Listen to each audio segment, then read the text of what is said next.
Hey everybody, it's Justin, your guide into the other side.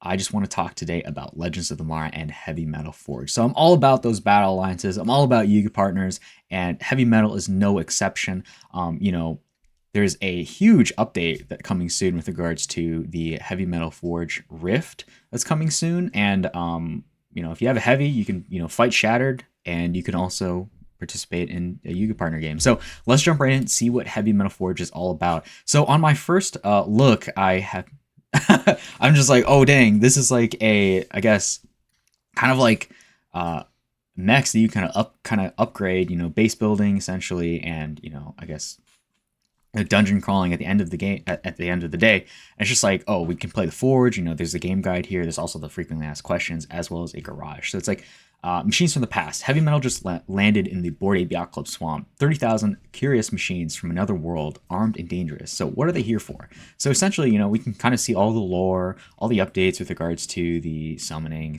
etc. And you kind of see, the blueprints, and HV-MTL's been summoned through a rift in space-time. And if we scroll down, we can kind of see what they are. There's a HV-MTL aesthetic for every single type of person, right?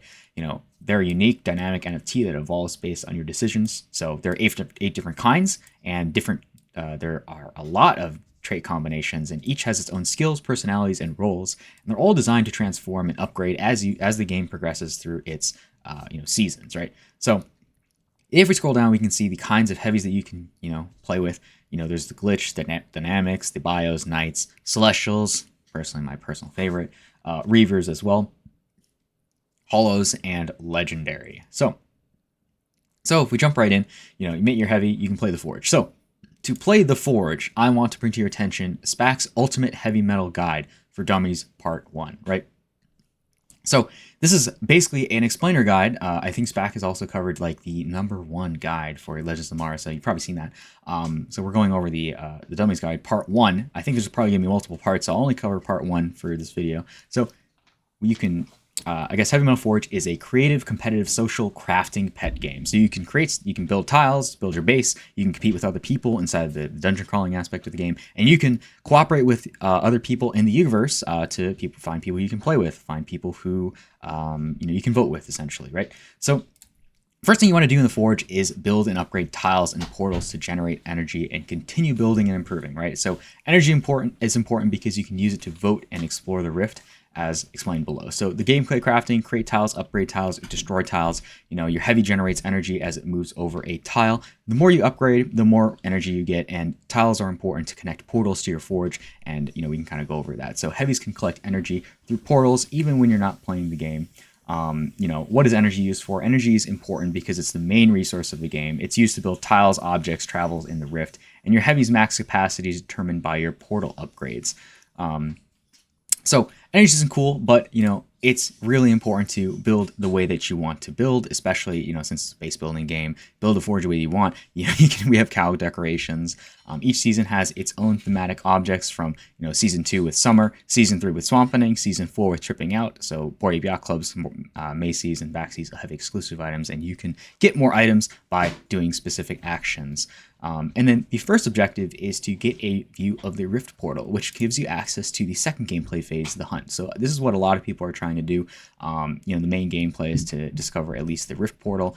And to do this, you'll need to collect other portals in the map. So you start at the starter deck, and you have portals 1, 2, 3, 4. And a lot of people are trying to build towards the Rift portal. So you can go for efficiency, or you can build a fart design here, designed by SPAAAK himself. But essentially, the Rift opens 1 week from the start of Season 4 to launch an all-new gameplay element, right, which is the hunt, right? So, again, these are sectioned off into seasons. We're currently in Season 4 at the moment, and heavies will be able to evolve into Phase 2 with the help of amps. So here's why amps are important. So amps are important because you can win unique amps that are, I guess, defined by each season. They're tradable, and you can use 3 of them to evolve your heavy into its second stage of evolution. And they come in 5 class rarities, which is why people are engaged in voting, and they're more powerful as you go from common to legendary. So again, the rarity you earn depends on the leaderboard rank at the end of the season, and to get the best amp quality, you have to climb the leaderboard, and to do that, you'll have to win votes for other heavy holders. So every day votes are matched and you have to earn points. So again, forges can be voted on by other players. So people who don't necessarily have a heavy, but still want to support you, especially if you have if you're playing, then they can vote on your forge by connecting their X account and just clicking that vote.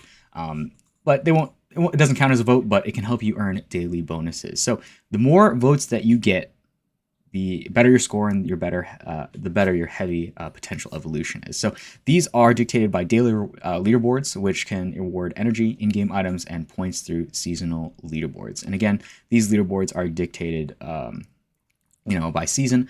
So at the end of each season, if you participate, you'll get an amp. You'll always get an amp.